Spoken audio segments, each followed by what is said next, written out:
লক্ষ কোটি দুরুদ ও সালাম আকাই নামদার তাজদারে মদিনা রাসূল করিম রউফুর রহিম সৈয়দুল মুরসালিন ইমামুল আম্বিয়া নবী মুহাম্মদুর রাসূলুল্লাহ সাল্লাল্লাহু তাআলা আলাইহি ওয়াসাল্লামের কদমে খদাস। অত্র এলাকার মুহিব্বিন আহলে বাইত, গোলামানে গৌসুল আজম দ্বারা আয়োজিত আজকের এই আজিম উশান মহাপবিত্র ওয়াজ মাহফিলের সম্মানিত সভাপতি সাহেব, দেগার উলামায়ে কেরাম, সামনে উপস্থিত আশিকানে মুস্তাফা, মুহিব্বানে হাসনাইন কারামাইন, মুরিদানে গৌসুল আজম, খাস করে আমার সকল পীর ভাই ও পীর বোন সকলের প্রতি আমার প্রীতি, শুভেচ্ছা, অভিনন্দন, মুবারকবাদ এবং সালাম। আসসালামু আলাইকুম ওয়া রাহমাতুল্লাহি তাআলা ওয়া বারাকাতুহু। আমি এই এলাকাতে, এই জায়গাতে নতুন, তবে আমি ডাউকিতে এসেছি। তো আজকে আমি যেহেতু নতুন এলাকা আমার কাছে, আপনারা প্রায় 12 বছর ধরে জালসা দিচ্ছেন সম্ভবত। তো আমি যেহেতু নতুন, সেহেতু আমি যে মাউজুর উপরে বক্তব্য রাখার ইচ্ছা পোষণ করেছি সেটা হচ্ছে ঈমান ও আহলে বাইত। প্রথমে জানবো যে ঈমান কি, ঈমান কাকে বলে, what is the definition of ঈমান, ঈমান কাকে বলে। আজকে তো আমরা বড় জুব্বা গায়ে দেখলেই বলি বিশাল বড় ঈমানদার, বলি কি বলি না? কথা বলবেন আমার সাথে, বলি কি বলি না? যখন বড় টুপি মাথায় দেখি আমরা ভাবি যে এর থেকে বড় ঈমানদার মনে হয় আর কেউ নেই। আবার যখন দেখি দাড়ি যার যত বড়, আমরা সবাই মনে করি বাপরে বাপ, এ বিশাল বড় ঈমানদার, তাই কিনা? এরকম আমরা এক একজন এক এক রকম ধারণা করি। আজকে আমরা কোরআনুল কারীম ও হাদিসে নবাবির ভাষায় জানবো যে আসলে ঈমান কি, ঈমান क्या है, ঈমান किसके नाम है, ঈমান কাকে বলে, ঈমানের ডেফিনেশন কি, ঈমানের সংজ্ঞা কি, ঈমান কাকে বলে, এগুলো আমরা সংক্ষিপ্ত আকারে জানবো। পাশাপাশি জানবো আহলে বাইত রাসূলের রুতবা, ওনাদের ভালোবাসলে কি হবে, মুহাব্বত করলে কি হবে, আর দুশমনি করলে কি হবে। তো ঈমান কাকে বলে? আমরা তো যখন দেখি যে বড় জুব্বা গায়ে দিয়েছে বা এরকম ভাবে বড় টুপি পড়েছে, আমরা তাদেরকে ঈমানদার বলে চিহ্নিত করি। তো আল্লাহ রাব্বুল আলামিন কোরআনুল কারীমের সূরা বাকারার 1 নম্বর পারা 2 নম্বর সূরা আয়াত নম্বর 8, কোরআনুল কারীম প্রথম পারা, কোন পারা? প্রথম পারা 2 নম্বর সূরা, সিরিয়ালে কত? সূরা ফাতিহার পরের সূরায়, আয়াত নম্বর 8 নম্বর আয়াত। আল্লাহ পাক ইরশাদ ফরমাচ্ছেন, ওয়ামিনান নাসি মা ইয়াকুলু আমান্না।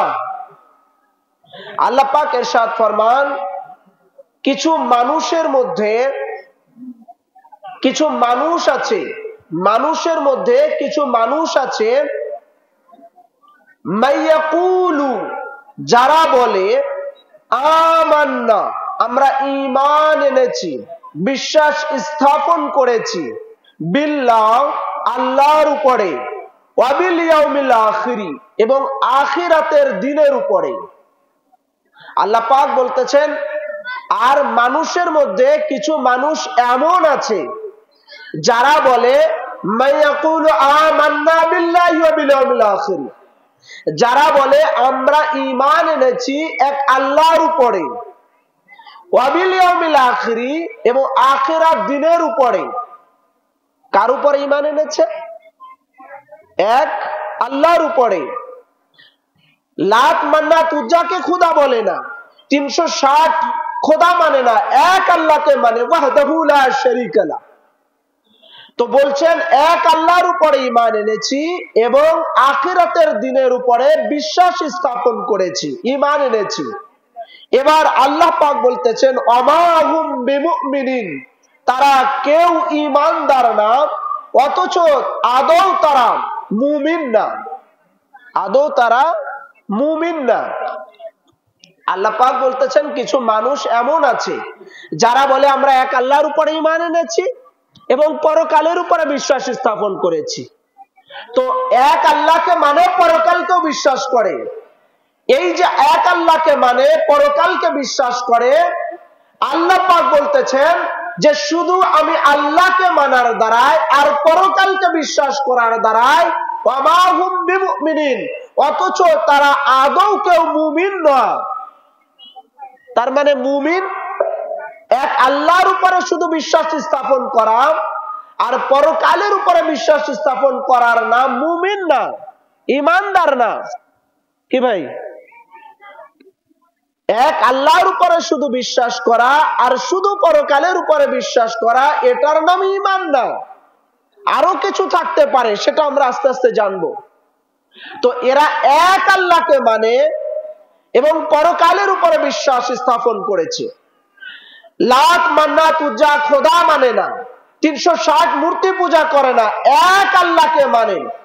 এক আল্লাহকে মানার পরেও, এক আল্লাহ বিশ্বাসী হওয়ার পরেও, এক আল্লাহর উপরে ঈমান আনার পরেও, পরকালের উপরে বিশ্বাস স্থাপন করার পরেও আল্লাহ তাআলা কোরআনুল কারীমে ইরশাদ ফরমাচ্ছেন ওমা হুম বিমুমিনিন, তারা একজনও ঈমানদার নয়।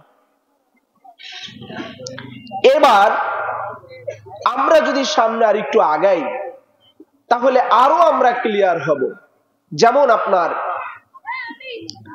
মক্কা বিজয়ের পরে আবু সুফিয়ান, মুয়াবিয়া, হিন্দাম, এরকম আরো অনেক কিছু লোক তারা ইসলাম গ্রহণ করলো। রাসূল পাক সাল্লাল্লাহু আলাইহি সাল্লামের কাছে তারা চলে আসলো, দেখলো যে এবার ইসলামের বিজয় হয়েছে, ইসলামের বিজয় ধ্বনি বাজছে।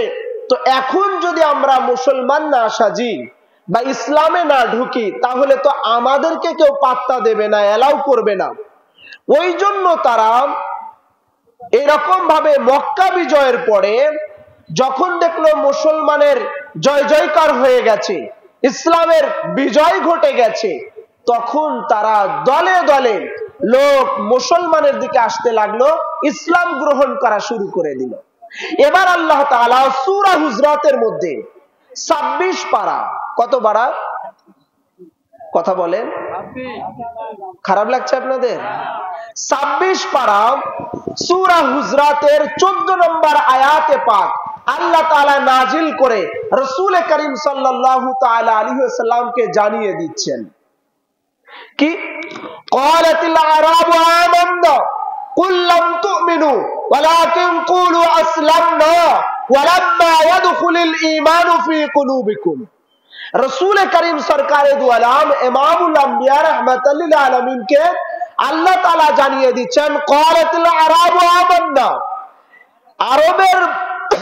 আরবীরা বলে যে আমরা ঈমান এনেছি।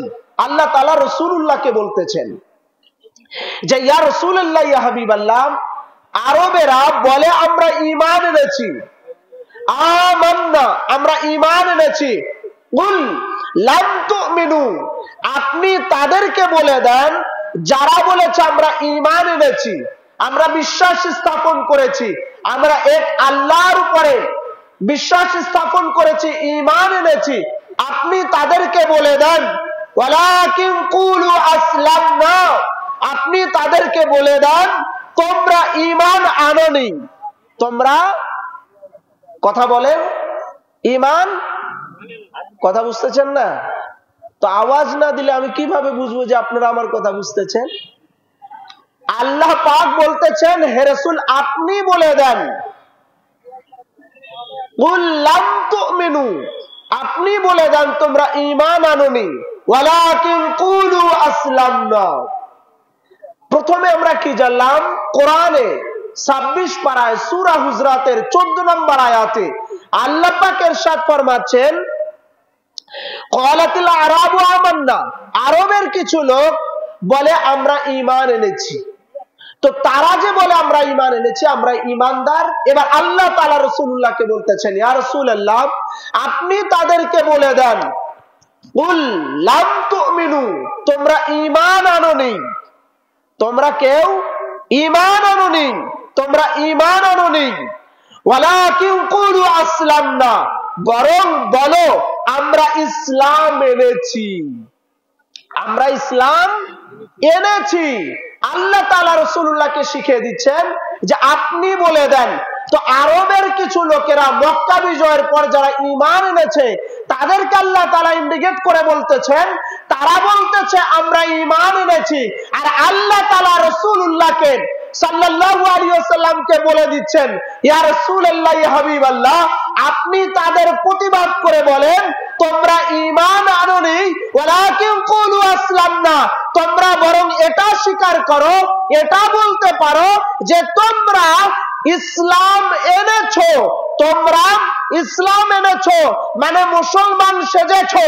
তো আরবের মক্কা বিজয়ের পরে যারা ঈমান এনেছে তাদের ঈমানদার, তারা স্বীকার করছে, কিন্তু আল্লাহ তাআলার হাবিবকে দিয়ে বলতেছেন তোমরা ঈমান আনোনি, বরং যেহেতু তোমরা এখন নামাজ পড়তেছো, এখন রোজা রাখো, এখন আমার সাথে হজ করতেছো, উঠা বসা করতেছো, তোমরা টুপি পরেছো, দাড়ি রেখেছো, জুব্বা পরেছো, চলাফেরা করতেছো ইসলামের লিবাসে, তাই তোমরা এতটুকু বলতে পারো ওয়ালাকিন কুলু আসলামনা, যে তোমরা ইসলাম এনেছো, অর্থাৎ মুসলমান সেজেছো, মুসলমান সেজেছো। তো এতটুক দ্বারা কি বুঝলাম? ঈমানদার আর মুসলমান এক না, ঈমানদার আর মুসলমান এক নয়, ঈমান এবং মুসলিম এক না। তাই যদি হতো, তো তারা যেহেতু নামাজ পড়তেছে, রাসূলুল্লাহর পিছনে হজ করতেছে, যাকাত দিচ্ছে, দাড়ি রেখেছে, টুপি পরেছে, জুব্বা পরেছে, হাব্বা গুব্বা লাগিয়েছে, এগুলো সব কিছুর দ্বারায় আল্লাহ তাআলা এটা বলতেন না কুল লাম তুমিনু, তোমরা কেউ ঈমান আনোনি, ওয়ালাকিন কুলু আসলামনা, বরং তোমরা বলো যে আমরা ইসলাম এনেছি। তার মানে ইসলাম আনা, ইসলামে ঢোকা, ইসলামের লিবাস ধারণ করা আর ঈমানদার হওয়া এক না, এক জিনিস না।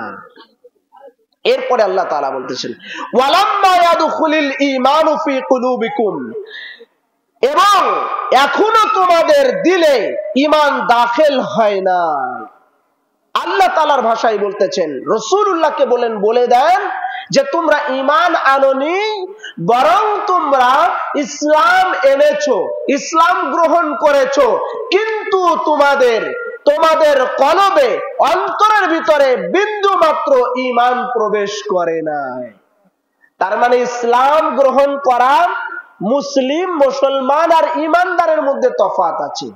সকল ঈমানদার মুসলিম, কিন্তু সব মুসলিম ঈমানদার না। বুঝতে পেরেছেন?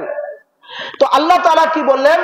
মক্কা বিজয়ের পরে যারা ভয়ে, যারা পিঠ বাঁচানোর জন্য, যারা ইসলামের ফ্যাসিলিটি নেওয়ার জন্য, ইসলাম থেকে সুবিধা নেওয়ার জন্য, ইসলাম থেকে যারা ইসলামে ঢুকে ইসলামের ক্ষতি করবেন, এই সমস্ত লোক যারা ঢুকেছে, আল্লাহ তাআলা তাদেরকে ইশারা করে রাসূল সরকারে দু আলমের মাধ্যম দিয়ে বললেন, ক্বালাতিল আরাবু আমান্না, কিছু লোক আরবে বলবে আমরা ঈমান এনেছি।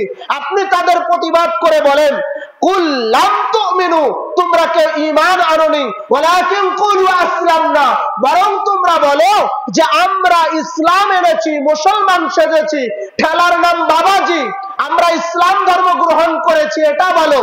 ওয়ালাম্মা ইয়াদখুলিল ঈমানু ফি কুলুবিকুম, এবং তোমাদের অন্তরের ভিতরে বিন্দু মাত্র ঈমান প্রবেশ করেনি, বিন্দু মাত্র ঈমান প্রবেশ করেনি। তাহলে ভাই ঈমান কিসের নাম?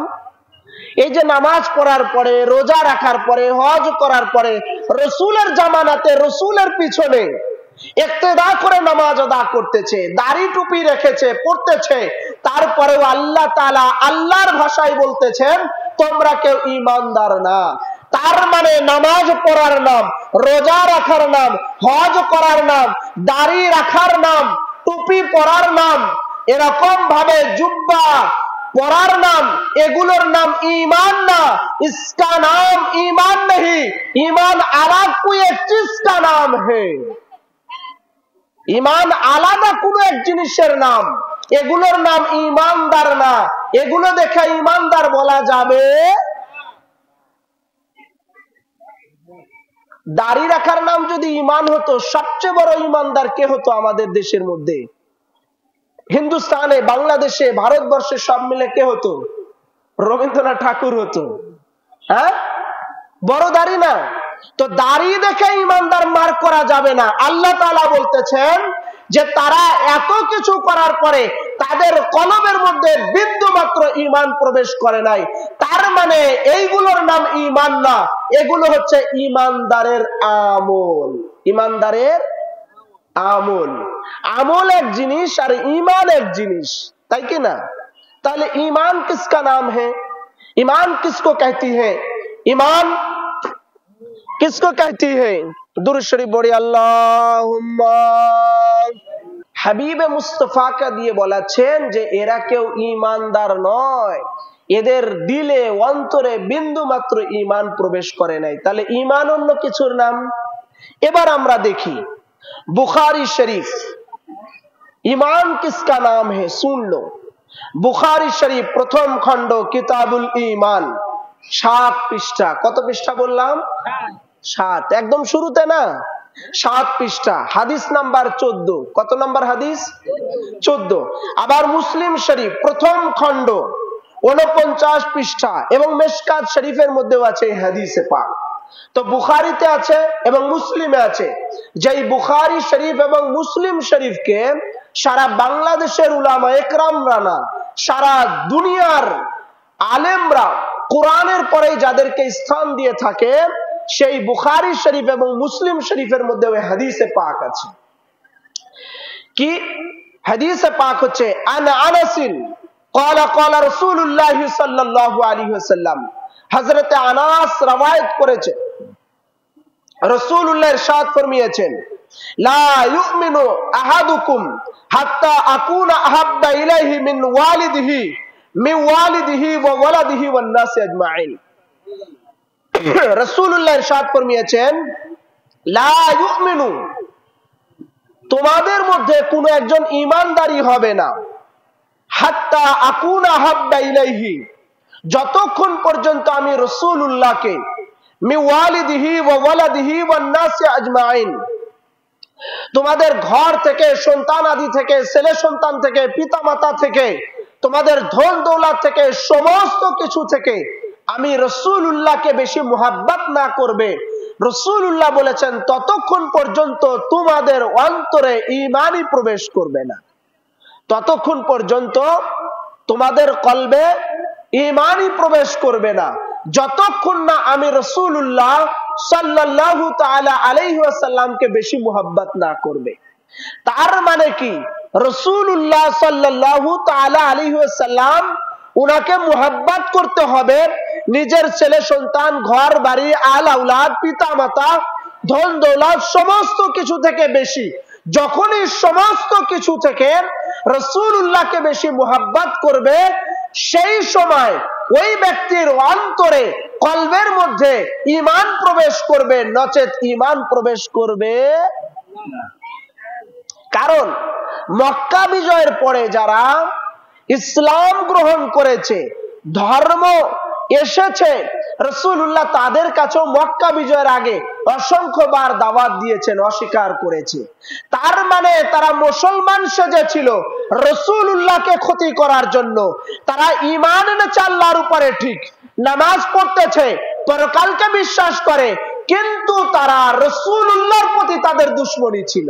এটা আল্লাহ পাক জানেন, দিলের খবর আল্লাহ জানেন, যার কারণে আল্লাহ তাআলা সূরা হুজরাতের 14 নম্বর নম্বর আয়াতে কারিমা নাজিল করে বলে দিলেন যে তাদের কলবে বিন্দু মাত্র ঈমান প্রবেশ করে নাই, তাদের কারো ঈমানদার বলা যাবে না। তারা ঈমানদার বলতেছে, ঈমানদার বলা যাবে না। যেহেতু নামাজ পড়তেছে, লিবাস ধরেছে, টুপি পড়তেছে, যেহেতু তারা ইসলাম ধর্মে এসেছে, সেহেতু তাদেরকে মুসলমান বলা যাবে, তাদেরকে ঈমানদার বলা যাবে না। তো কি জানলাম? লা ইউমিনু আহাদুকুম, যে কোনো একজন ঈমানদার হবে না যতক্ষণ না রাসূলুল্লাহকে নিজের জান থেকে, নিজের সমস্ত কিছু থেকে বেশি মুহাব্বত না করা যাবে। তার মানে রাসূলুল্লাহর মুহাব্বতের নামই হচ্ছে ঈমান, রাসূলুল্লাহর ভালোবাসার নামই হচ্ছে ঈমান, রাসূলুল্লাহ সরকারে দু আলমের মুহাব্বত ও ভালোবাসা করার নাম হচ্ছে ঈমান। কেন বলেন তো? যখন রাসূলুল্লাহ সাল্লাল্লাহু আলাইহি সাল্লাম মক্কা নগরীতে আসলেন, কালিমার দাওয়াত দিলেন, আশহাদু আল্লা ইলাহা ইল্লাল্লাহু ওয়াহদাহু লা শারীকা লাহু ওয়া আশহাদু আন্না মুহাম্মাদান আবদুহু ওয়া রাসূলুহু, যখন এই দাওয়াত দিলেন, যারা রাসূলুল্লাহকে বিশ্বাস করলো, উনার উপরে আস্থা রাখলো, তারাই ঈমানদার হয়ে গেল। আর যারা রাসূলুল্লাহকে বিশ্বাস করতে পারলো না, তারা ঈমান কেউ আনেনি, বিশ্বাস করেনি। কি হ্যাঁ? রাসূলুল্লাহ সাল্লাল্লাহু আলাইহি সাল্লাম বলেন এক আল্লাহকে মানতে হবে, এই 360 মূর্তি পূজা বাদ দিতে হবে, লাত মান্নাত উজ্জাকে খোদা বলা যাবে না, ওয়াহদাহু লা শারীকা লাহু, আল্লাহ এক, লা শারীক, এক আল্লাহ ছাড়া কাউকে খোদা বলা যাবে না, লাত মান্নাত উজ্জাকে খোদা বলা যাবে না, আল্লাহ এক, তার সাথে কাউকে শরীক করা যাবে না। তো যারা যারা আল্লাহ পাকের উপরে ঈমান আনতে যাচ্ছে, সর্বপ্রথম হাবিবে মুস্তাফা রাসূলুল্লাহ আকাইনদের তাজদারে মদিনার উপরে বিশ্বাস আনলো, তারপরে রাসূলুল্লাহ সাল্লাল্লাহু আলাইহি সাল্লামের উপরে ঈমান আনার পরে আল্লাহর উপরে আনলো। একটা কথা বলি, ধরেন যে একটা ঘটনা ঘটে গেছে, রাজবাড়ী বড় মসজিদে এই আপনার স্পেশাল ট্রেনের লটারি করা হচ্ছে, কি বলেন? হ্যাঁ, তো এখন তো নভেম্বর মাস চলছে, তো এখন আপনার লটারি চলছে। তো একজন গ্রামের সাধারণ ব্যক্তি এসে খবর দিল যে রাজবাড়ী বড় মসজিদে লটারি করা হচ্ছে পাসপোর্টের জন্য, স্পেশাল ট্রেনে যাওয়ার জন্য, মওলা পাকের উরুস পাকে যাওয়ার জন্য। অনেকে বিশ্বাস, একটা পাগল টাইপের লোক ধরেন, অনেকে বিশ্বাস করবে, অনেকেই করবে না।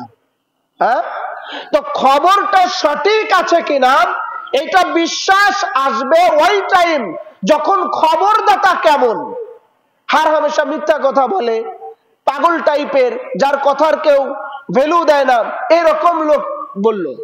আবার ওই গ্রামের মধ্যেই ধরেন এই একই গ্রামের মধ্যে কোন একজন আছেন যিনি আপনার আঞ্জুমানের সাথে উঠা বসা আছে, 11 শির বুরুজ পাক ঠিকঠাক মতো করে, সম্পর্ক ভালো, সে এসে বলল যে নভেম্বর মাসে অমুক তারিখে অমুক দিন স্পেশাল ট্রেনের জন্য লটারি করা হচ্ছে। সবাই বিশ্বাস করবে যে না ঠিক, তাহলে আমরাও লটারির জন্য যাব, আমাদের পাসপোর্ট জমা দেব, আমাদের যা কার্যক্রম আছে সেগুলো আমরা করব, বলবে কি বলবে না? তো আগে যে লোক বলল, ওই একই খবর যদি ওই টাইপের লোক দেয়, মানুষ বিশ্বাস করবে না, বলবে না মিথ্যা কথাও বলতে পারে, এর কথার কোনো দাম আছে নাকি? তো খবরটা বিশ্বাস করবে খবরদাতার উপরে, খবরটা বিশ্বাস করবে খবরদাতার উপরে, যে খবরদাতা কেমন। তো আল্লাহ যে এক, ওয়াহদাহু লা শারীকা লাহু, না আপনি দেখেছেন, না আমি দেখেছি, না আরবের কেউ দেখেছে, না মক্কা নগরীর কেউ দেখেছিল, কেউ দেখে নাই। তো আল্লাহর রাসূল যখন এসে বললেন আশহাদু আল্লা ইলাহা ইল্লাল্লাহু ওয়াহদাহু লা শারীকা লাহু, হাবিবে মুস্তাফার জুবানে মুস্তাফাকে বিশ্বাস করে এক আল্লাহর উপরে ঈমান আনা হলো, যে হুজুর বলতেছে, আলামিন বলতেছেন, মুস্তাফা বলতেছেন, রাসূলুল্লাহ বলতেছেন, কারণ ইনি কখনো মিথ্যা বলেন না। তো সর্বপ্রথম যে ঈমান আনা হলো এটা হুজুরের উপরে, রাসূলের উপরে, তারপরে না আল্লাহর উপরে। তো পহলা ईमान हबीब मुस्तफा सरकार दो आलम पर है, दूसरा ईमान खुदाबंद कुद्दुस पर है। प्रथम जो ईमान সেটা রাসূলুল্লাহর উপরে, তারপর আল্লাহর উপরে। কারণ রাসূলুল্লাহ খবর দিয়েছেন আল্লাহ এক, ওয়াহদাহু লা শারীকা লাহ, আল্লাহ ছাড়া কোনো মাবুদ নাই, হুজুর যা বলেছেন সেটাকে বিশ্বাস করে নিলাম। তার মানে হুজুর আকরাম সাল্লাল্লাহু আলাইহি ওয়াসাল্লাম 360 মূর্তি পূজা করা যাবে না। 360 মূর্তি পূজা, লাত মান্নাত উজ্জাকে খোদা বলা যাবে না, এটা রাসূলুল্লাহ শিখালেন। তো রাসূল মুস্তাফার জুবান মুস্তাফাকে বিশ্বাস করে এক আল্লাহর উপরে ঈমান আনা হলো, এক আল্লাহর উপরে ঈমান আনা হলো। আরেকটা কথা বলি, রাসূল পাক সাল্লাল্লাহু আলাইহি সাল্লাম যদি আমাদেরকে বলতেন যা যা বলছেন, যেমন রাসূলুল্লাহ সাল্লাল্লাহু আলাইহি সাল্লাম বললেন জান্নাত আছে, আপনি আমি কেউ দেখেছি? সে জামানায় কেউ দেখেছিলেন সাহাবায়ে কেরাম? না। রাসূল বলেছেন জান্নাত আছে, বাস ইয়া রাসূলুল্লাহ আপনি বলেছেন জান্নাত আছে, বাস মেনে নিলাম জান্নাত আছে। আবার রাসূল বলেছেন জাহান্নাম আছে, আমরা কেউ দেখি নাই, হুজুর বলেছেন বিশ্বাস করে নিলাম হ্যাঁ জাহান্নাম আছে। এবার রাসূলুল্লাহ বলেন পরকালে বিচার হবে, আমরা কেউ দেখি নাই, পরকালে বিচার হবে, বিশ্বাস করে নিল। আবার রাসূলুল্লাহ বলেছেন কিয়ামতের ময়দানে দুনিয়া থেকে যারা ভালো কাজ করে যাবে পরকালে তাদেরকে এই সুবিধাগুলো দেওয়া হবে, আমরা কেউ দেখি নাই, হুজুরের উপরে বিশ্বাস করে মেনে নিয়েছি। কি আরেকটা ঘটনা আমি আপনাদেরকে শোনাই, যখন এই যে কিবলা পরিবর্তন হয়, এই কিবলা পরিবর্তনের সময় আল্লাহ রাব্বুল আলামিন হাবিবে মুস্তাফা সরকারে দু আলমের দিলের তামান্না দেখেছিলেন। বাইতুল মুকাদ্দাসের দিকে তো আগে কিবলা ছিল, তাই কি না? তো রাসূলুল্লাহ সাল্লাল্লাহু আলাইহি সাল্লামের ইচ্ছা যে খানায়ে কাবা বাইতুল্লাহ শরীফ মাওলা আলীর যেখানে আগমন ঘটেছে ওই বাইতুল্লাহ শরীফ খানায়ে কাবা এইটা কিবলা হোক, উনার দিলের ইচ্ছা ও খাওয়াহেশ তামান্না। উনি যখনই নামাজে দাঁড়াইতেন উনার ইচ্ছা হতো যে কিবলা যদি আল্লাহ পরিবর্তন করে দিতেন, এই বাইতুল মাকদিস থেকে যদি এইদিকে কিবলা করে দিতেন কতই না ভালো হতো। আল্লাহ তাআলা রাসূলুল্লাহর দিলের খাওয়াহেশ ও তামান্না দেখে কোরআনে পাকের সূরা নিসার 65 নম্বর আয়াতে কারিমা নাজিল করে আল্লাহ তাআলা বলেন, আল্লাহ তাআলা কুরআনুল কারীমের আয়াতে কারিমা নাজিল করে আল্লাহ তাআলা ইরশাদ ফরমিয়ে দিলেন যে ইয়া রাসূলুল্লাহ ইয়া হাবিবাল্লাহ, আপনি আপনার ইচ্ছা আর খাওয়াহেশ ও তামান্না হলো, আপনার ইচ্ছা ও খাওয়াহেশ ও তামান্না হলো সূরা বাকারার 144 নম্বর আয়াতে কারিমা নাজিল করে আল্লাহ তাআলা বলে দিলেন কদ নারা তাকাল্লুবা ওয়াজহিকা ফিস সামাই ফালানুওয়াল্লিয়ান্নাকা কিবলাতান তারদাহা।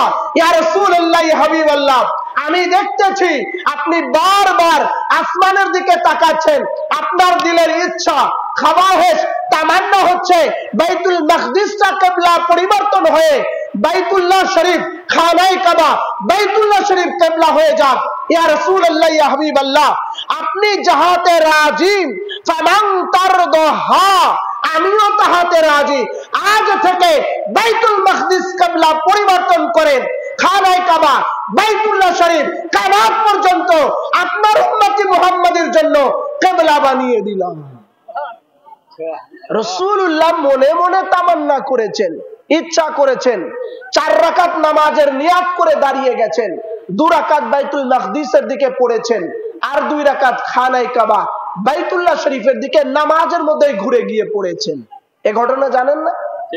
আল্লাহ রাব্বুল আলামিনের হাবিব নামাজ শেষ করে দিলেন, দিয়ে বললেন, সাহাবীদেরকে জিজ্ঞাসা করলেন, তোমরা আমার সাথে সাথে কেন এদিকে ঘুরিয়ে গেলে? কিবলা তো ছিল বাইতুল মুকাদ্দিসের দিকে, তো কেন তোমরা আমার সাথে সাথে ঘুরিয়ে গেলে? সাহাবায়ে কেরাম বলতে লাগলো, ইয়া রাসূলুল্লাহ ইয়া হাবিবাল্লাহ, কিবলা কাকে বলে আমরা জানতাম না, কিবলা কাকে বলে আমরা জানতাম না, কাবা কাকে বলে আমরা জানতাম না, নামাজ কিভাবে পড়ে আমরা জানতাম না, কোন দিকে মুখ করে নামাজ পড়তে হয় জানতাম না। আমরা যখন ধর্ম ইসলামে আসলাম, কালিমা পড়লাম, কালিমা পড়ার সাথে সাথে আপনি বললেন এবার নামাজ পড়তে হবে, তো নামাজ কিভাবে পড়বো? আপনাকে দেখলাম আপনি হাত তুলতেছেন কান পর্যন্ত, এটাকে তাকবীরে তাহরিমা হয়ে গেল। আপনি মাথা ঝুঁকিয়ে দিলেন, ওটা রুকু হয়ে গেল। আপনি সর জমিনের উপরে রাখলেন, ওটার নাম সিজদা হয়ে গেল। আপনি আপনি বসে পড়লেন তো তাশাহুদের বৈঠক হয়ে গেল, ইয়া রাসূলুল্লাহ নামাজ কিভাবে পড়ে আমরা জানতাম না, কাবা কাকে বলে চিনতাম না, কিবলা কাকে বলে চিনতাম না, নামাজ কি জানতাম না, আমরা কিবলা চিনি না, কাবা চিনি না, বাইতুল্লাহ চিনি না, আমরা কিবলা চিনি না, আমরা কিবলারও কিবলা, কাবারও কাবা নবী মুহাম্মদুর রাসূলুল্লাহ সাল্লাল্লাহু আলাইহি ওয়াসাল্লাম আপনাকে চিনি। আপনি ঘুরে গেছেন বলে আমরাও ঘুরে গেছি। সুবহানাল্লাহ। আপনি নামাজে ঘুরে গিয়েছেন বলে আমরাও ঘুরে গিয়েছি। কাবা কাকে বলে, কিবলা কাকে বলে, বাইতুল্লাহ কাকে বলে, বাইতুল মাকদিস কাকে বলে আমরা জানতাম না। এটা যে কোরআন সেটাও জানতাম না। আপনার উপরে নাজিল হলো, আপনি বলেন এটার নাম কোরআন, বাস ওটা কোরআন হয়ে গেল। আপনি বলেন এটা নামাজ, নামাজ হয়ে গেল। আপনি বলেন রোজা রাখতে হবে, বাস রোজা রাখা শুরু করে দিলাম। আপনি বলেন হজ করতে হবে, হজ করা শুরু করে দিলাম। তো নামাজ চিনি না, রোজা চিনি না, হজ চিনি না, কিবলা চিনি না, কাবা চিনি না, কাবারও কাবা নবী মুহাম্মদুর রাসূলুল্লাহকে চিনি। আপনি ঘুরে গেছেন, বাইতুল্লাহ শরীফের দিকে মুখ করেছেন। আমরা আপনাকে চিনি, আপনার উপরে বিশ্বাস করে ঈমান এনেছি। তো আপনি ঘুরে গেছেন বলে আমরাও বাইতুল মুকাদ্দাস থেকে মুখ ফিরিয়ে আপনার সাথে সাথে আমরাও বাইতুল্লাহ শরীফে মুখ করে নামাজ পড়া শুরু করে দিয়েছি। তো কিবলা কাবা কাকে বলে জানতাম না। কি সাহাবা ইকরাম বলছেন, রাসূলুল্লাহ সাল্লাল্লাহু আলাইহি ওয়াসাল্লাম খুশি হলেন। এর মধ্যে কিছু সাহাবা ছিল যারা বাইতুল মুকাদ্দিসের দিকেই ঘুরে গেছে, নামাজ পড়তেছে, ফেরে নাই। আল্লাহ পাক কুরআনে পাকে আয়াতে কারিমা নাজিল করে তাদেরকে বললেন, ইয়া রাসূলুল্লাহ যারা আপনাকে ইত্তেবা অনুসরণ করে নাই, মুখ ফিরিয়ে নিয়েছে, তাদেরকে ইসলাম থেকে আমি খারিজ করে দিলাম। কারণ আপনার মোহাব্বত করার নাম ঈমান, আপনাকে ফলো করার নাম ঈমান, আপনাকে ইত্তেবা করার নাম ঈমান, আপনাকে অনুসরণ করার নাম ঈমান, আপনার মোহাব্বত দিলে রাখার নাম ঈমান। এই জন্য ইয়া রাসূলুল্লাহ ইয়া হাবিবাল্লাহ আপনারকে যারা মোহাব্বত করে, আপনাকে ভালোবাসে, আপনার ইত্তেবা অনুসরণ করে, তারা প্রত্যেকেই মুমিন ঈমানদার। আর যারা যারা আপনি আপনার আহলে বাইত রাসূলকে মুহাব্বত করে না, ভালোবাসে না, তারা ঈমানদার না। যার কারণে যারা আপনার পিছনে নামাজ পড়ার পরেও বাইতুল্লাহ শরীফের দিকে মুখ করে নাই, বাইতুল মুকাদ্দাসের দিকেই দাঁড়িয়ে আছে, ওদেরকে আমি আল্লাহ তাআলা ইসলাম থেকে বের করে দিলাম। আবার অন্য হাদিসের মধ্যে আছে হুব্বুর রাসূল ওয়া আহলে বাইত মিনাল ঈমান। রাসূল ও রাসূলের আহলে বাইতের মুহাব্বতের নাম ঈমান। রাসূল ও রাসূলের খানদানকে মুহাব্বত করার নাম ঈমান। রাসূল ও রাসূলের আহলে বাইতের মুহাব্বত করার নাম হচ্ছে ঈমান। রাসূলুল্লাহর মুহাব্বত ও রাসূলুল্লাহর আহলে বাইত তাহরের মুহাব্বত করার নাম হচ্ছে ঈমান।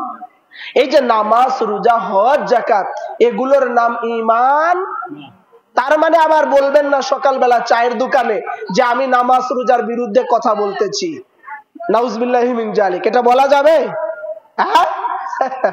নামাজ রোজা হজ যাকাতের বিরুদ্ধে না, আমি বলতে চাচ্ছি নামাজ রোজা হজ যাকাত এটা তো অবশ্যই সবার জন্য অবশ্যই ফরজ করতে হবে।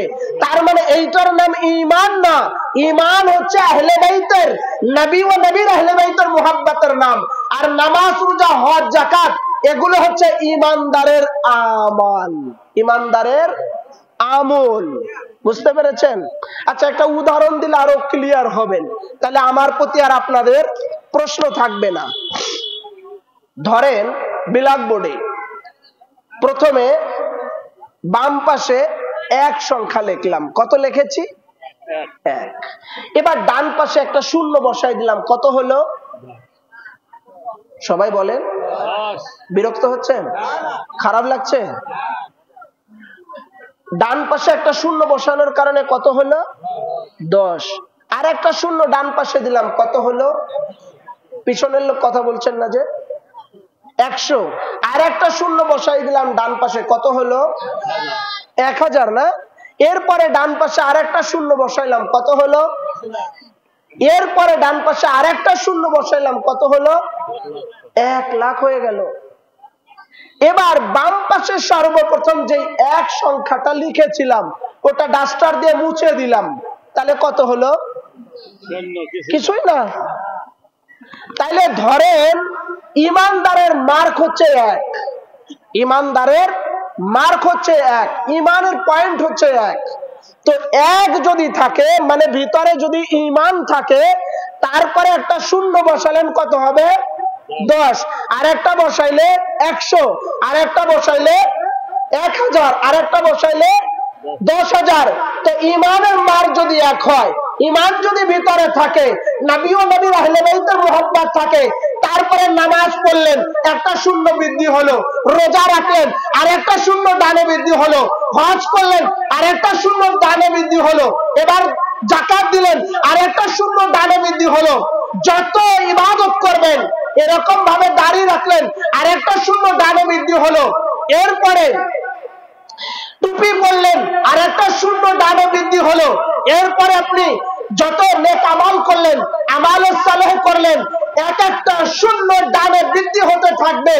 তত এক এক করে যত শূন্য বৃদ্ধি হবে, ওই একের রুতবা মর্যাদা, ওইটার রুতবা মর্যাদা আলা মাকামে যাবে, উচ্চতায় যাবে, বাড়তে থাকবে। আর যদি আপনার ঈমান ঠিক না থাকে, ঈমান যদি না থাকে, রাসূল ও রাসূলের আহলে বাইতের মুহাব্বত যদি না থাকে, নামাজ রোজা হজ যাকাত সমস্ত কিছু থাকার পরে, যেমন এখানে অনেকগুলো শূন্য থাকার পরেও এক মুছে দেওয়ার পরে শূন্যর কোনো দাম নাই, অনুরূপ ভাবে যদি ঈমান না থাকে, হাজারো আমল থাকলে সেগুলো দিয়ে পার পাওয়া সম্ভব নয়। এটা মনে রাখবেন, এটার দলিল আমি সামনে দিব, আমি এটা ডকুমেন্ট দিব ইনশাআল্লাহুল আজিজ। আমি আসতেছি শেষের দিকে। এরপরে দেখেন এক হিমারের ঘটনা। রাসূল করিম সাল্লাল্লাহু তাআলা আলাইহি ওয়াসাল্লামের একজন সাহাবা ছিল, যার নাম ছিল হিমার। কি নাম ছিল? একটু পিছনের লোক কথা বলেন না ভাই। কি নাম ছিল? হিমার। বুখারী শরীফের মধ্যে আসছে, রাসূল করিম সাল্লাল্লাহু তাআলা আলাইহি ওয়াসাল্লাম ইরশাদ ফরমিয়েছেন, সেই হিমার রাসূল করিম সাল্লাল্লাহু আলাইহি ওয়াসাল্লামের বারগাহতে আসতো। ওর অনেক সাহাবা ইকরামই আসতো, অন্য অন্য কাজ থাকতো। সাহাবা ইকরাম এক একজন রাসূল পাক সাল্লাল্লাহু আলাইহি সাল্লামের কাছে এক এক আরজি নিয়ে আসতো। তো প্রত্যেকদিন হিমারও আসতো, রাসূলুল্লাহ সাল্লাল্লাহু তাআলা আলাইহি ওয়াসাল্লামের কাছে বসতো। রাসূল পাকের কাছে বসতো, একদম কাছে। এক এক সাহাবা ইকরাম এক এক আরজি পেশ করতো।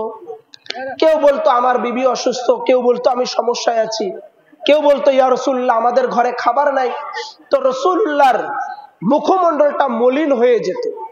তো যখন মলিন হতো, তখন রাসূলুল্লাহ সাল্লাল্লাহু তাআলা আলাইহি ওয়াসাল্লামের এই মুখমণ্ডল মলিন হয়ে যাওয়া দেখে হেমারের খারাপ লাগতো। হেমার ছোট ছোট চুটকি বলতেন, ছোট ছোট চুটকি বলতেন, মানে হাসির কথা। তো এইগুলো বলতে লাগতো।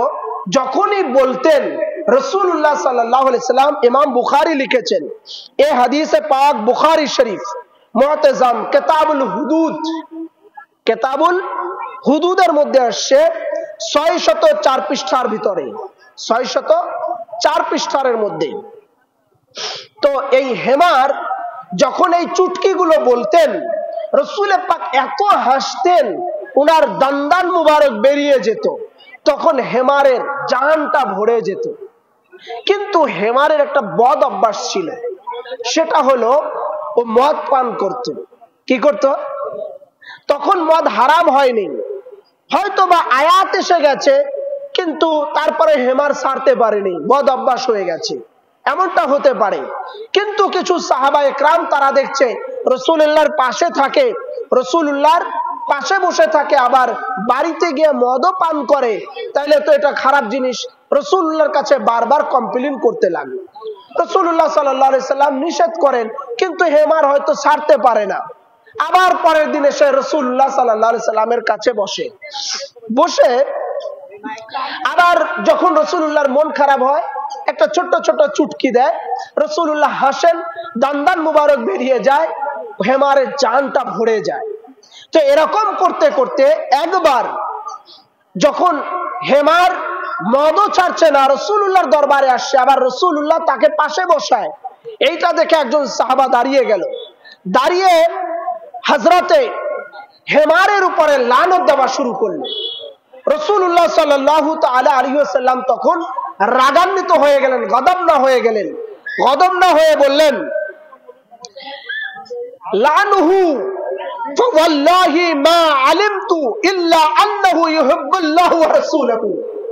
যখন অন্য এক সাহাবা হেমারের উপরে লানত দেওয়া শুরু করলো, লা তানআনহু, রাসূলুল্লাহ বললেন, খবরদার আমার হেমারকে লানত দিবে না। ফাওয়াল্লাহি, খোদার কসম, মা আলিমতু ইল্লা আন্নাহু ইউহিব্বুল্লাহু ওয়া রাসূলুহু, খোদার কসম আমি জানি হেমারের বদ আমল আছে, তারপরেও খোদার কসম আল্লাহ ও আল্লাহর রাসূল নিজে এই হেমারকে মুহাব্বত করে, খবরদার হেমারকে লানত দেবে না। তো ভাই, হেমারের তেমন কোনো আমলই ছিল না, বরং বদ আমল ছিল। তারপরেও রাসূলুল্লাহ সাল্লাল্লাহু আলাইহি ওয়াসাল্লামের মুহাব্বত তার দিলে ছিল, আল্লাহ আল্লাহ রাসূলকে মুহাব্বত করত। তো আল্লাহ আল্লাহ রাসূলের মুহাব্বত অন্তরে থাকার কারণে রাসূলুল্লাহ বলেন, খবরদার হেমারকে লানত দেবে না, আমি জানি আল্লাহ আল্লাহ রাসূলের মুহাব্বত অন্তরে, হেমারের অন্তরের মধ্যে আছে, অতএব তাকে লানত দেবে না, তাকে অভিশাপ দেবে না। হেমারের উপরে আল্লাহ আল্লাহ রাসূল সন্তুষ্ট আছে, আর হেমারও আল্লাহ আল্লাহ রাসূলের উপরে সন্তুষ্ট আছে, এই জন্য হেমারকে লানত দেবে না। তো হেমারের কোনো আমল ছিল না, একটা আমল ছিল, শুধু রাসূলুল্লাহকে খুশি করা, শুধু রাসূলুল্লাহ সন্তুষ্ট করা, রাসূলুল্লাহকে হাসানো।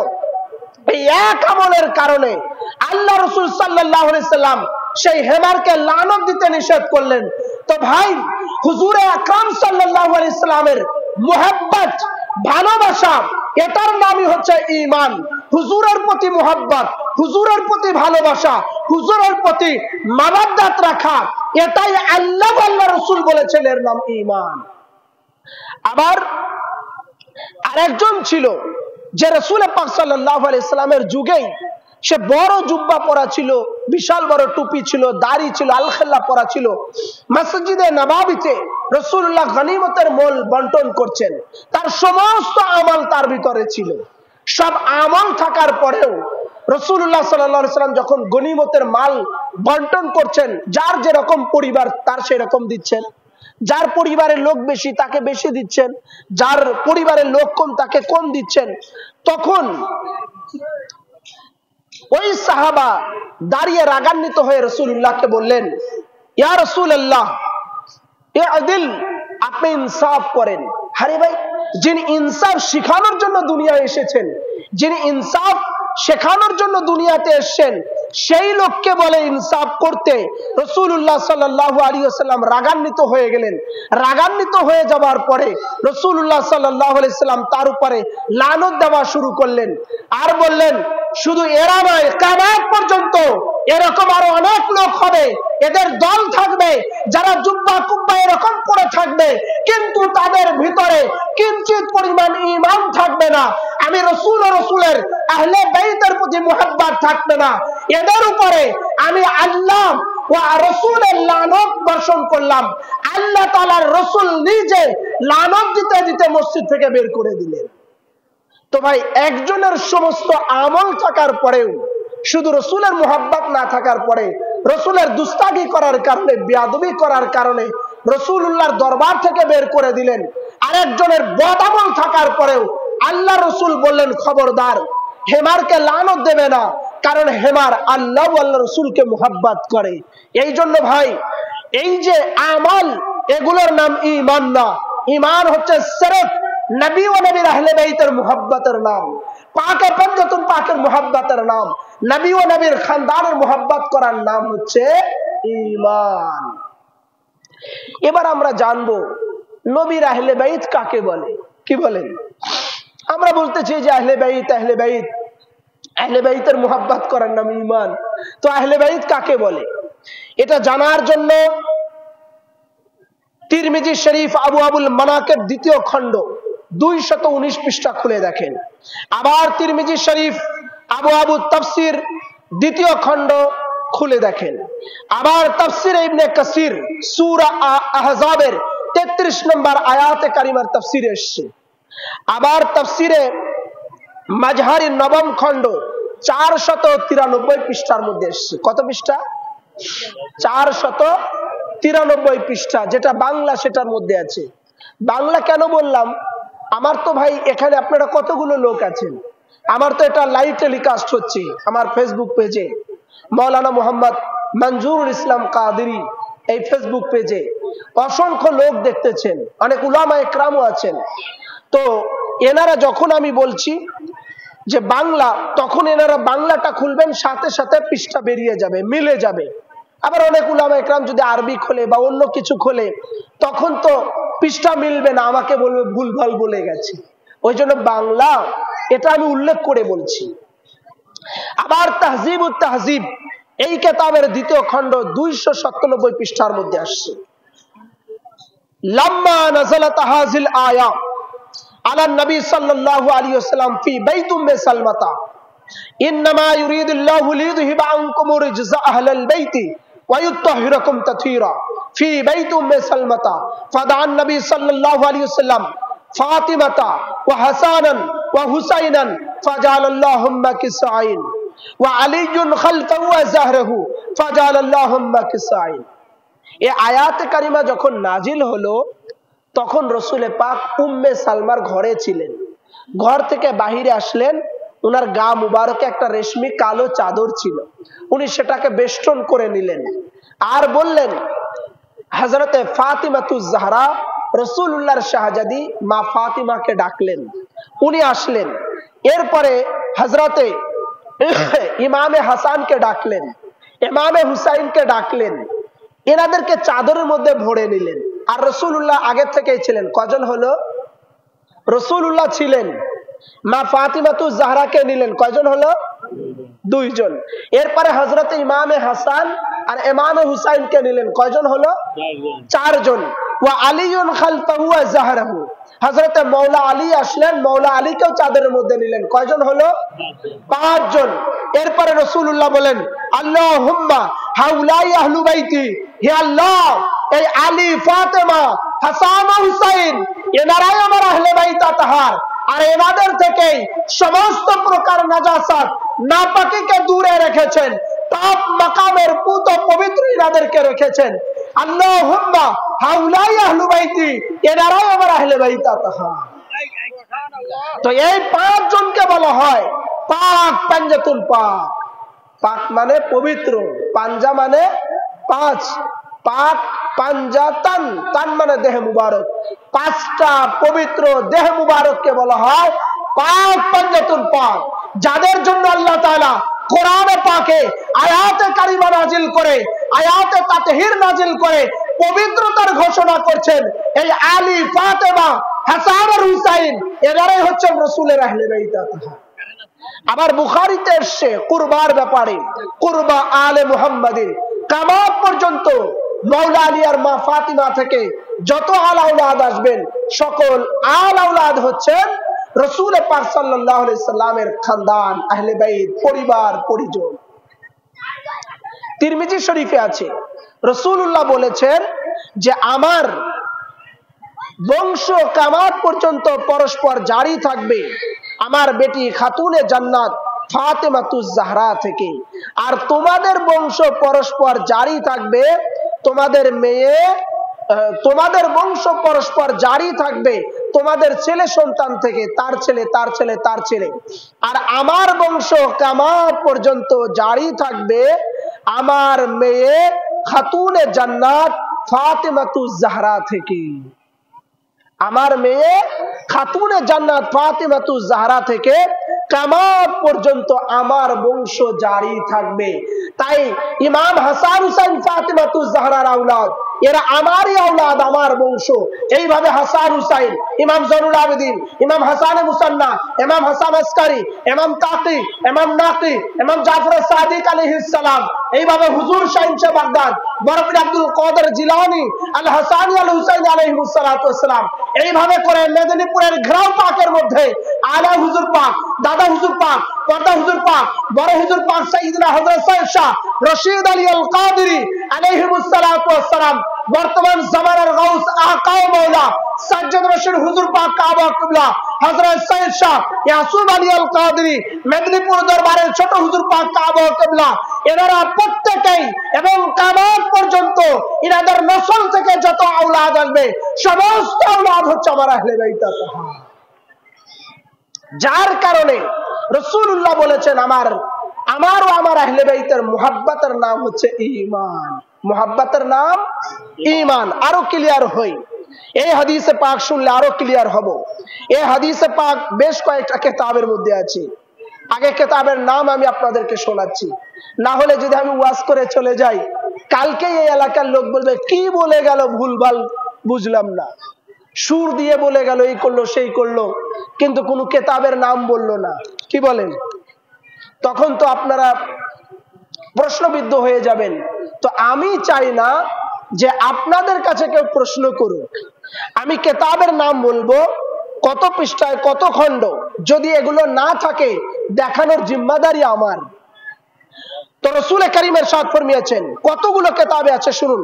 ইমাম তাবরানী আল মুজামুল কাবীরের মধ্যে এনেছেন 7 পৃষ্ঠার ভিতরে, 7ম খণ্ডের মধ্যে 75 পৃষ্ঠার মধ্যে হাদিস নাম্বার 6416। ইমাম তাবরানী আল মুজামুল আওসাতের 6ম খণ্ডের মধ্যে এনেছেন 59 পৃষ্ঠার মধ্যে হাদিস নাম্বার 5790। ইমাম বাইহাকি শুআবুল ঈমানের মধ্যে এনেছেন 2য় খণ্ড 189 পৃষ্ঠার ভিতরে হাদিস নাম্বার 1505। এরপরে ইমাম হাইসানি মাজমাউল জাওয়াইদের মধ্যে এনেছেন 1ম খণ্ড 77 পৃষ্ঠার ভিতরে। 5টা কিতাবের মধ্যে এসেছে। আন আব্দুর রহমান ইবনে আবি লাইলা আন আবিহি قال رسول الله صلى الله تعالى عليه وسلم لا يؤمن عبد حتى أكون أحب إليه من نفسه وتكون إطرتي أحب إليه من إطرته وتكون أهلي أحب إليه من أهله وتكون جاتي أحب إليه من جاته। আব্দুর রহমান ইবনে আবি লাইলা রওয়ায়াত করেছেন, হুজুর বলেছেন ততক্ষণ পর্যন্ত কেউ ঈমানদার হবে না, ততক্ষণ পর্যন্ত কেউ ঈমানদার হবে না।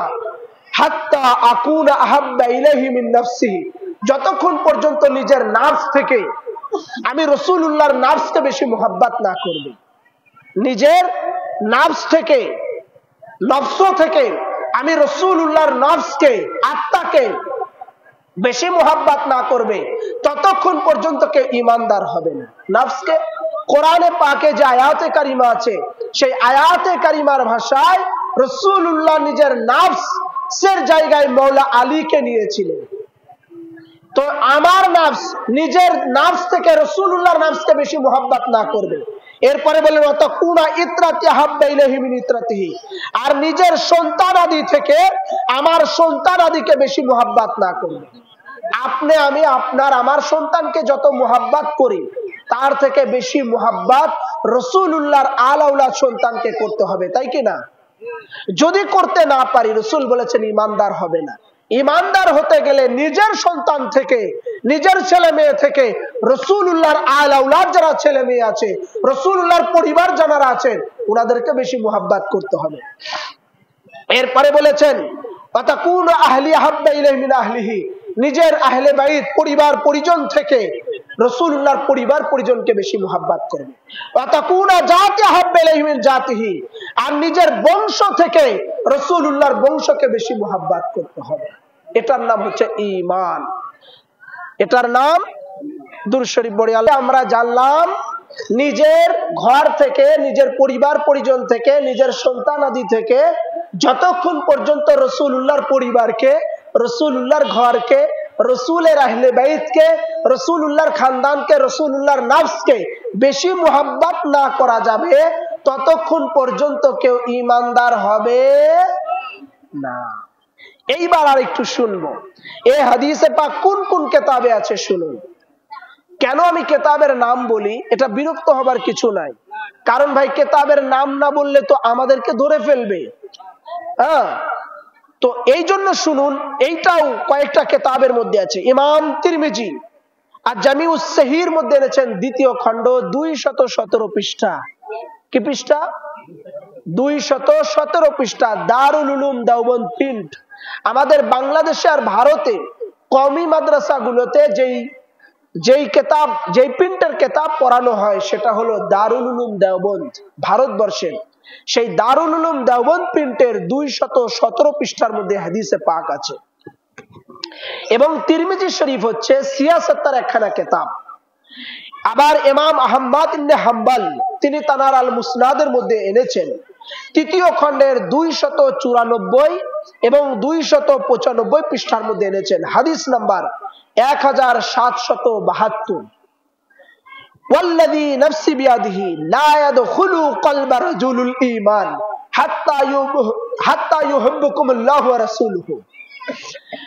রাসূল পাক বলেছেন, ওয়াল্লাযী নাফসি বিয়াদিহি, সেই পবিত্র সত্তার কসম যার হাতে আমি রাসূলুল্লাহর হাত মুবারক, কবজায়ে কুদরতের মধ্যে আমার হাত, সেই আল্লাহ রাব্বুল আলামিনের কসম খেয়ে রাসূলুল্লাহ বলেছেন কি, লা ইয়াদখুলু কলবা রাজুলুল ঈমান, কোন ব্যক্তির অন্তরে ঈমান প্রবেশই করবে না। আমাদের বিষয় কি ছিল? ঈমান কি? What is the definition of ঈমান? ঈমানের সংজ্ঞা কি? ঈমান কিসকো নাম হে, ঈমান কাকে বলে সেটা না। তো রাসূল বলতেছেন, ওয়াল্লাযী নাফসি বিয়াদিহি, খোদার কসম যে আল্লাহ পাকের হাতে আমার জান মুবারক, সেই আল্লাহর কসম, লা ইয়াদখুলু কলবা রাজুলুল ঈমান, কোন ব্যক্তির কলবে ঈমান প্রবেশই করবে না, হাত্তা ইউহিব্বুকুমুল্লাহু ওয়া রাসূলুহু, যতক্ষণ পর্যন্ত আল্লাহ আল্লাহ রাসূলকে সন্তুষ্টর জন্য আল্লাহ আল্লাহ রাসূলকে মুহাব্বত না করবে ততক্ষণ পর্যন্ত তার কলবের মধ্যে ঈমানই প্রবেশ করবে। আবার রাসূলুল্লাহ ইরশাদ ফরমিয়েছেন, এই হাদিসে পাক ইমাম সুয়ুতি এনেছেন তাফসিরে দুররে মানসুরের মধ্যে 13তম খণ্ড 150 এবং 151 নম্বর হাদিসের মধ্যে পৃষ্ঠার ভিতরে। আবার ইমাম আহমদ ইবনে হাম্বল আল মুসনাদের মধ্যে এনেছেন তৃতীয় খণ্ড 295 পৃষ্ঠার ভিতরে। আবার ইমাম হাকিম আল মুস্তাদরাকের মধ্যে এনেছেন তৃতীয় খণ্ড 332 এবং 333 পৃষ্ঠার ভিতরে। কি, ওয়াল্লাহি লা ইয়াদখুলু কলবা মুসলিমান আল ঈমান হাত্তা ইউহিব্বুকুমুল্লাহু ওয়া কারাবাতি। রাসূল বলেছেন, খোদার কসম যে আল্লাহ পাকের কবজায়ে কুদরতে আমার হাত, ওয়াল্লাহ খোদা কি কসম, লা ইয়াদখুলু কলবাল মুসলিমিন আল ঈমান, কোন মুসলমানের কলবে ঈমানই প্রবেশ করবে না যতক্ষণ পর্যন্ত না আমি রাসূলুল্লাহ এবং আমি রাসূলুল্লাহ সাল্লাল্লাহু আলাইহি ওয়াসাল্লাম এবং আমার নিকট আত্মীয় আমার আহলে বাইত তাহারকে বেশি মুহাব্বত না করবে ততক্ষণ পর্যন্ত কোন মুসলমানের কলবে ঈমানই প্রবেশ করবে না। কোন মুসলমানের কলবে ঈমানই প্রবেশ করবে না যতক্ষণ না আমি রাসূল ও আমার আহলে বাইতের মুহাব্বত না করবে। আমরা 3টা হাদিসের কিতাবের রেফারেন্স শুনেছি, দলিল শুনেছি। ইমাম সুয়ুতি এনেছেন, আহমদ ইবনে হাম্বল এনেছেন, ইমাম হাকিম এনেছেন। 3টা মস্ত বড় কিতাবের মধ্যে এসে রাসূলুল্লাহ বলেছেন কোন মুসলমানের কলবে ঈমানই প্রবেশ করবে না যতক্ষণ পর্যন্ত না আমি রাসূল আহলে বাইতের মুহাব্বত না করবে। আর আগে বললেন কোন ব্যক্তির অন্তরে কলবই প্রবেশ করবে না যতক্ষণ পর্যন্ত না আল্লাহ ও আল্লাহর রাসূলকে বেশি মুহাব্বত না করবে। দুই জায়গায় আল্লাহ রাসূল কসম খেয়েছেন। আচ্ছা, আল্লাহ রাসূলের কসম খাওয়ার কোনো দরকার আছে? কসম খাওয়ার কোনো দরকার আছে? কেন খান? ধরেন যে কথার কথা এই জায়গাতে, আপনার নাম কি যেন?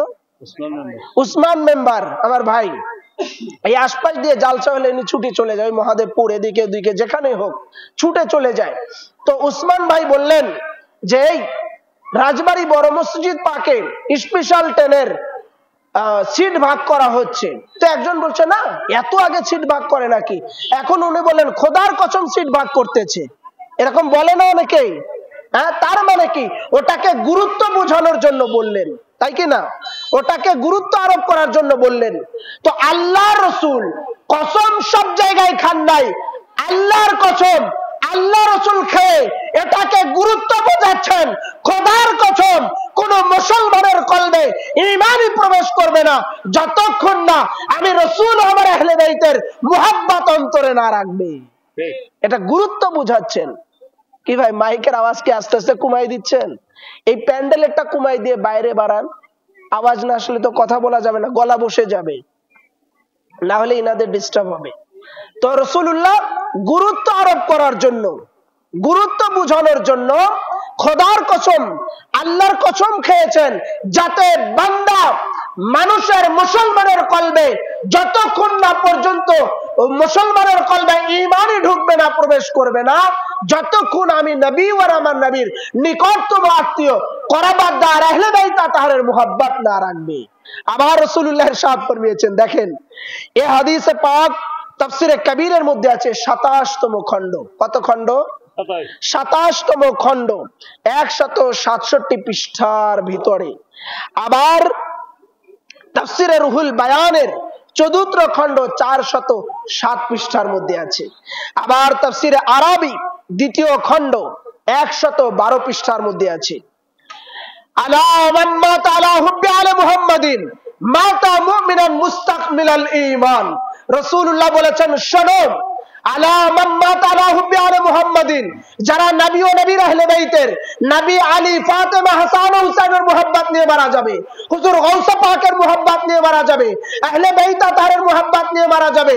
আলা মান মাতা আলা মান মাতা আলা হুব্বি আলা মুহাম্মাদিন, যারা নবী ও নবীর আহলে বাইতের মুহাব্বত নিয়ে মারা যাবে, গাউস পাকের মুহাব্বত নিয়ে মারা যাবে, হাসান হুসাইনের মুহাব্বত নিয়ে মারা যাবে, শহীদ কারবালার মুহাব্বত নিয়ে মারা যাবে, হযরত আলী মা ফাতিমাতুজ জাহরার মুহাব্বত নিয়ে মারা যাবে, মাতা মুস্তাকমিলাল ঈমান, তারা পরিপূর্ণ ঈমানদার হয়ে মুমিন হয়ে তারা প্রত্যেকেই মারা গেল।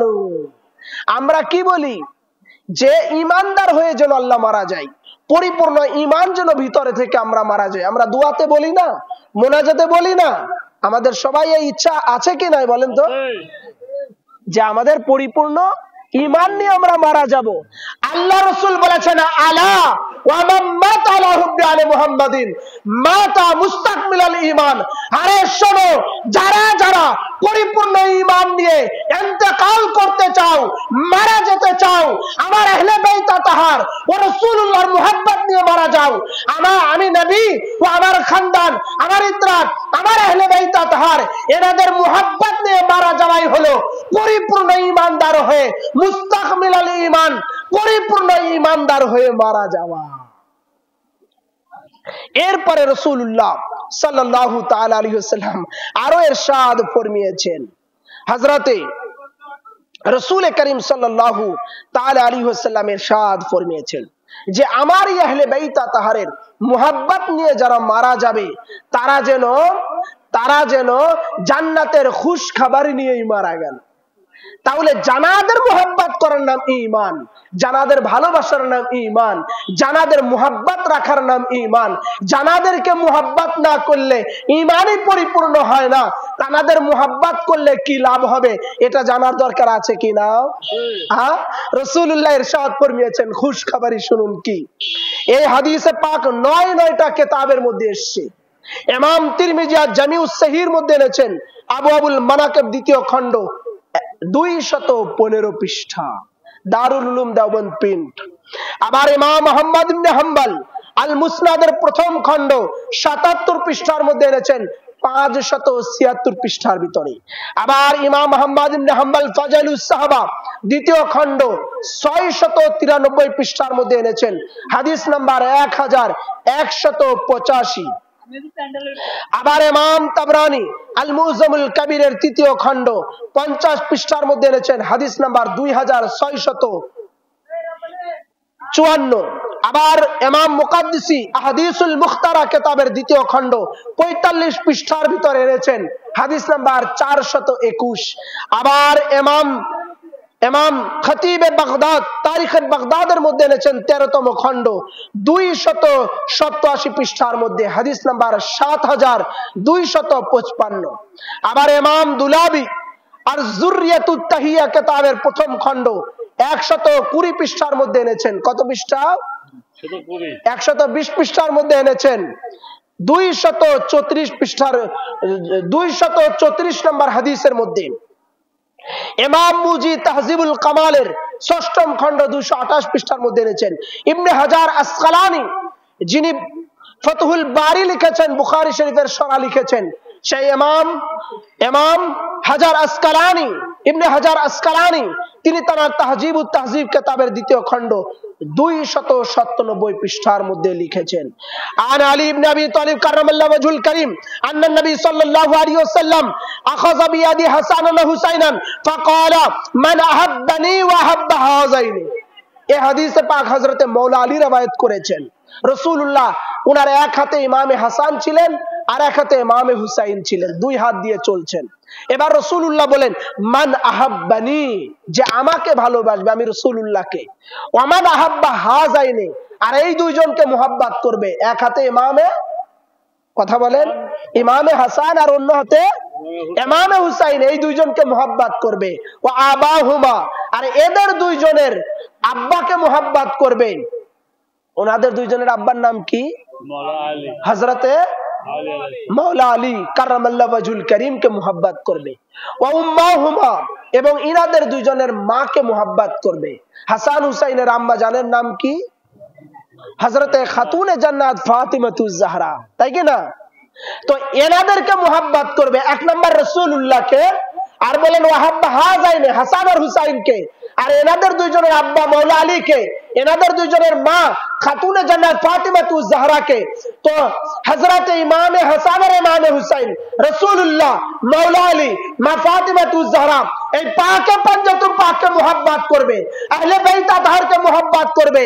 রাসূলুল্লাহ বলেছেন কানা মা'i ফিদ দারাজাতি ইয়াউমাল কিয়ামা, কিয়ামতের ময়দানে আমি রাসূল যেখানে থাকব, আমার সাথে আমার আহলে বাইত আতহারের মুহাব্বতকারীরা, আমার আলী, ফাতেমা, হাসান ও হুসাইনের মুহাব্বতকারীরা, আমি রাসূলুল্লাহর সাথে, আমার সাথে তাদের হাসর নাসর হবে, আমার সাথে তারা থাকবে, আমার সাথে তারা থাকবে, আমার সাথে তাদের হাসর নাসর হবে। আমি রাসূলুল্লাহ সাল্লাল্লাহু আলাইহি সাল্লাম কিয়ামতের মাঠে যেখানে থাকব, তাদের সাথে, আমার সাথে তারা থাকবে, হাসর নাসর হবে। এই পাকে পঞ্জাতুল পাক মাওলা আলী, মা ফাতিমা, ইমামে হাসান, ইমামে হুসাইনের মুহাব্বতকারীরাও আমি রাসূলুল্লাহর সাথে কিয়ামতের ময়দানে থাকবে। শুধু তাই নয়, কিয়ামতের ময়দানে একসাথে থাকবে, আর কি হবে? রাসূল বলেছেন পিকনিক চলতে থাকবে। এই হাদিসে পাক কোথায় আছে শুনুন। ইমাম তাবরানী আল মু'জামুল কাবীরে লিখেছেন, 3য় খণ্ড 41 পৃষ্ঠা, হাদিস নাম্বার 2623। এরপরে ইবনে আসাকির তারিখে দামেশকাল কাবীরের মধ্যে এনেছেন, 13তম খণ্ড 227 পৃষ্ঠার মধ্যে। কোন একটা কিতাবের যদি নাম ভুল হয়, কিংবা আপনার পৃষ্ঠা ভুল হয়, কিংবা কোনো খণ্ড ভুল হয়, তো আমার চ্যালেঞ্জ, এগুলো সব দেখানোর জিম্মাদারি আমার। মূল কিতাব আমার বাড়িতে আছে, আমার ল্যাপটপে প্রায় 25,000-এর অধিক কিতাব আমার কম্পিউটার ল্যাপটপের মধ্যে আছে, আর আমার মূল কিতাব তো অনেকগুলো আছে, প্রায় 3 লক্ষ টাকার উপরে কিতাব আছে। এগুলো অহংকার নয়, এত জিম্মাদারির সাথে বক্তব্য রাখার মানে হলো এগুলো অথেন্টিক দলিল আমাদের কাছে আছে, যার কারণে এত জোর গলায় বলা। কি বলছিলাম? ইবনে আসাকির তারিখে দামেশকাল কাবীরের মধ্যে এনেছেন। এরপরে ইমাম হাইসানি মাজমাউল জাওয়াইদের 9ম খণ্ড 174 পৃষ্ঠার মধ্যে এনেছেন, আন আলীজিন আন্নান নবী সাল্লাল্লাহু আলাইহি সাল্লাম قال انا وفاطمه وحسن وحسينا مجتمعون من احبنا يوم القيامه ناكل ونشرب حتى يفرقوا بين العباد।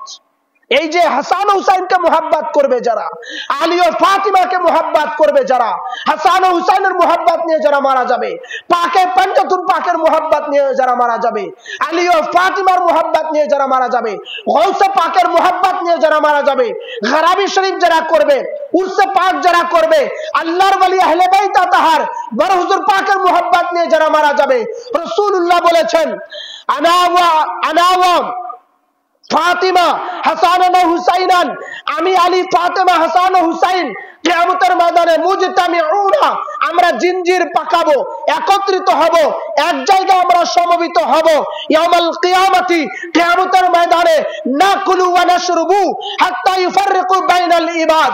আমাদের যারা মুহাব্বত করবে, আমাদের যারা ভালোবাসবে, আমাদের যারা মুহাব্বত অন্তরে রাখবে, কিয়ামতের ময়দানে আলী, ফাতেমা, হাসান ও হুসাইনের এই মুহাব্বতকারীরা আর আমরা এই পাকে পাঞ্জাতন এক জায়গায় বসবো, খানা পিনা চলতে থাকবে, লঙ্গর খানা চলতে থাকবে।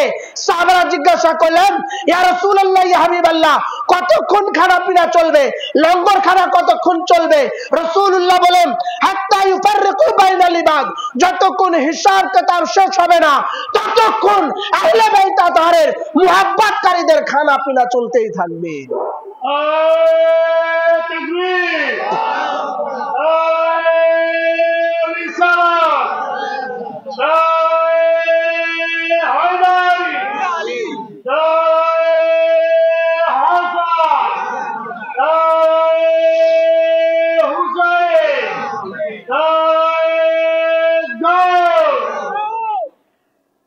তো ভাই, যারা আহলে বাইতের মুহাব্বত করবে এরা রাসূলুল্লাহর সাথে ময়দানে মাহশারে উঠবে, তাই কি না? তো আপনি আমি উঠতে চাই কি চাই না? কিয়ামতের ময়দানে রাসূলুল্লাহর সাথে আপনার আমার হাসর নাসর হয়, আপনি আমি হাসর নাসরে উঠি, আপনি আমি রাসূলুল্লাহর সাথে উঠি, এটা কে কে চাই ভাই? হাত তুলে দেখান তো। আমরা সবাই চাই, চাই কি চাই না? যদি রাসূলুল্লাহর সাথে উঠতে চান, রাসূলুল্লাহর সাথে খানা পিনা করতে চান, কিয়ামতের মাঠে রাসূল যেখানে থাকবে সে জায়গায় যদি বসতে চান, তো রাসূলুল্লাহর আহলে বাইত আলী ও ফাতিমা, হাসান ও হুসাইনকে মুহাব্বত করতে হবে, পাকে পাঞ্জাতুন পাককে মুহাব্বত করতে হবে, আলী ও ফাতিমাকে মুহাব্বত করতে হবে, হাসান ও হুসাইনকে মুহাব্বত করতে হবে। আলী, ফাতিমা, হাসান ও হুসাইন আহলে বাইত আতহার পাকে পাঞ্জাতুন পাকের মুহাব্বত করলে কিয়ামতের মাঠে রাসূলুল্লাহর সাথে হাসর নাসর হবে। এতক্ষণ তো শুনলাম খুশ খাবার, কি বলেন? এনাদের মুহাব্বত করার নাম ঈমান, এনাদের ভালোবাসার নাম ঈমান, এনাদের অন্তরে মুহাব্বত রাখার নাম ঈমান, এনাদের মানার নাম ঈমান। আর এনাদের ভালোবাসলে, মুহাব্বত করলে, এনাদের সাথে মুহাব্বত রাখলে কিয়ামতের ময়দানে রাসূলুল্লাহর সাথে হাসর নাসর হবে। এবার জানবো এনাদের সাথে দুশমনি করলে কি হবে। জানার দরকার আছে না? মুহররম আসলে ফতোয়া দেয় যে মুহররম করা যাবে না, হাই হুসাইন করা যাবে না, ইয়া হুসাইন বলা যাবে না, মুহররমে লাব্বাইক ইয়া হুসাইন লেখা যাবে না, মুহররমে শোক র্যালি বের করা যাবে না, হাসান হুসাইনের জন্য মাতাম করা যাবে না, মার্সিয়া করা যাবে না, বলে কি বলে না? তো ইনাদের যারা দুশমনি করবে, এনাদের বিদ্বেষ রাখবে, এনাদের দুশমনি নিয়ে মারা যাবে, তাদের কি হবে? এবার শুনুন হাদিসে পাক।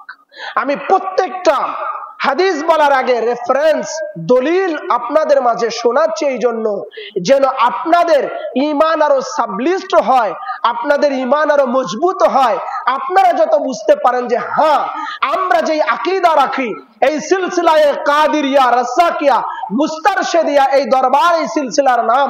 আর আমাদের যে দরবার মেদিনীপুর দরবার শরীফ, এই মেদিনীপুর দরবার শরীফ আমরা যা যা পালন করি, যা যা আমরা করি, যা যা অনুসরণ করি, এগুলো দলিলের বাইরে না, কুরআনের হাদিসে আছে। এটা যাতে আমাদের আরো ইতমিনান হয়, কি বলেন? শুনুন হাদিসে পাক। ইমাম তাবরানী আল মুজামুল আওসাতের মধ্যে এনেছেন, ৪th খণ্ড ২১২ পৃষ্ঠার মধ্যে হাদিস নাম্বার ৪০০২। কত বললাম? হাদিস ৪০০২। ইমাম হাইসানি মাজমাউল জাওয়াইদের ৭ম খণ্ডের ১৭২ পৃষ্ঠার মধ্যে এনেছেন। ইমাম জুরজানি তারিখে জুরজানির মধ্যে ৩৬৯ পৃষ্ঠার মধ্যে এনেছেন। আবার ইমাম জাহাবি মেজানুল ইতিদাল কিতাবের ৩য় খণ্ডের ১৭৭ পৃষ্ঠার ভিতরে এনেছেন। ওই যে শুরুর দিকে বলেছিলাম না, নামাজ, রোজা, হজ, যাকাত, এগুলোর নাম ঈমান না। ঈমান হচ্ছে হুজুরের মুহাব্বত, রাসূলের মুহাব্বত, আহলে বাইতের মুহাব্বত। আর নামাজ, রোজা, হজ, যাকাত এগুলো এক সাহাবী পড়েছিল, শুধু হুজুরের বিরুদ্ধে দাঁড়ানোর কারণে, হুজুরের বিরুদ্ধে আঙ্গুল তোলার কারণে, রাসূলের দুশমনি দুস্তাকি করার কারণে আল্লাহর রাসূল লানত দিতে দিতে মসজিদে নববী থেকে বের করে দিলেন। মনে আছে তো? বলেন নাই তো? ওই হাদিসটা এবার মনে রাখেন আর এটার সাথে মিলান, দেখেন ঠিক আছে কিনা। রাসূল কি বলেছেন? আন জাবের আব্দুল্লাহ আনসারী রাদিয়াল্লাহু তাআলা قال خطبنا رسول الله صلى الله عليه وسلم فسمعته وهو يقول يا ايها الناس من ابغضنا اهل البيت حشر الله يوم القيامه يهوديا فقلت يا رسول الله صلى الله عليه وسلم وان صام وصلى قال وان صام وصلى। হাদিসটা অনেক মারাত্মক, বলবো? রাগ করবেন না তো? আরে দলিল তো আছে, রাগ করার কি আছে, কি বলেন? হ্যাঁ, আমি তো ডকুমেন্ট দিয়ে বলছি। যদি কেতাবে না থাকে তাইলে দেখানোর জিম্মাদারি আমাদের, কি বলেন? কেতাবে তো আছে। হাদিসটা অনেক মারাত্মক। এটা বললে অনেকে মেনে নিবে, অনেকে মেনে নিতে পারবে না। তারপরেও আমি বলবো, যেহেতু হাদিসে পাক, এটা আমার ইমানি দায়িত্ব, আমি যেহেতু পড়েছি। হযরতে জাবের ইবনে আব্দুল্লাহ আনসারী রওয়ায়াত করছেন, রাসূলুল্লাহ সাল্লাল্লাহু আলাইহি সাল্লাম খুতবা দিচ্ছিলেন, ইরশাদ ফরমিয়েছেন কি? রাসূল পাক সাল্লাল্লাহু আলাইহি সাল্লামের থেকে শুনেছেন, বলেছেন ইয়াকুলু, রাসূল বলেছেন ইয়া আইয়ুহান নাস, রাসূল বলেছেন হে মানব জাতি। কি বলেছেন? হে মানব জাতি। মানব জাতির মধ্যে কি সবাই আছে না? মুসলমান আছে, হিন্দু আছে, বৌদ্ধ আছে, খ্রিস্টান আছে, সব আছে না? কি বলেন? ইয়া আইয়ুহান নাস, হে মানব জাতি। রাসূলুল্লাহ সমস্ত মানব জাতিকে উদ্দেশ্য করে রাসূলুল্লাহ বলেছেন মান আবগাদানা আহলাল বাইতি, যদি এখানে একটা চেয়ার দেন, চেয়ার দেন, চেয়ার দেন, এখানে একটা চেয়ার দেন, এখানে আসেন, না না না আসেন, একটা চেয়ার দেন। তো রাসূলুল্লাহ সাল্লাল্লাহু আলাইহি ওয়াসাল্লাম ইরশাদ ফরমায়েছেন মান আবগাদানা আহলাল বাইতি, যে আমার আহলে বাইত আতহারের সাথে যদি কেউ দুশমন নিয়ে মারা যায়, শত্রুতাই নিয়ে মারা যায়, হাশারাল্লাহু ইয়াউমাল কিয়ামা, কিয়ামতের ময়দানে তাদের হাসর হবে ইহুদিদের সাথে। কি বলেছেন? যে আমার আহলে বাইত আতহারের, আমার খানদানের, আমার পরিবার পরিজনের, আমার আলী ফাতেমা হাসান ও হুসাইনের দুশমন নিয়ে যদি কেউ মারা যায়, তো কিয়ামতের ময়দানে তাদের হাসর হবে ইহুদিদের সাথে।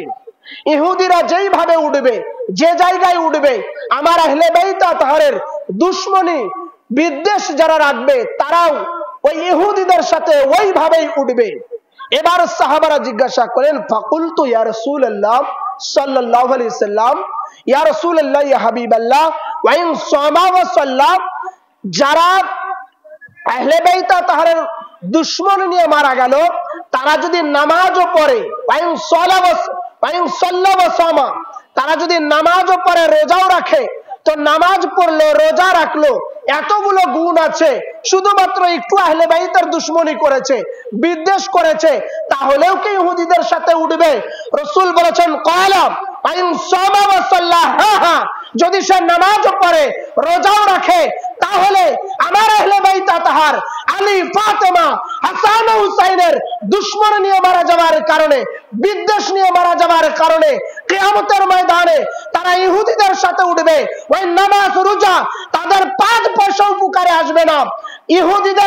ইহুদিরা যেভাবে কিয়ামতের মাথায় উঠবে, ঠিক ওই একই ভাবে আমার আহলে বাইত আতহার, আমার খানদান, আমার ইত্রাত, আমার আহলে বাইত আতহারের দুশমনি যারা করবে, তারা যদি আমার আহলে বাইতের বিদ্বেষ ও দুশমন নিয়ে মারা যায়, কিয়ামতের মাঠে তারা ইহুদিদের সাথেই উঠবে।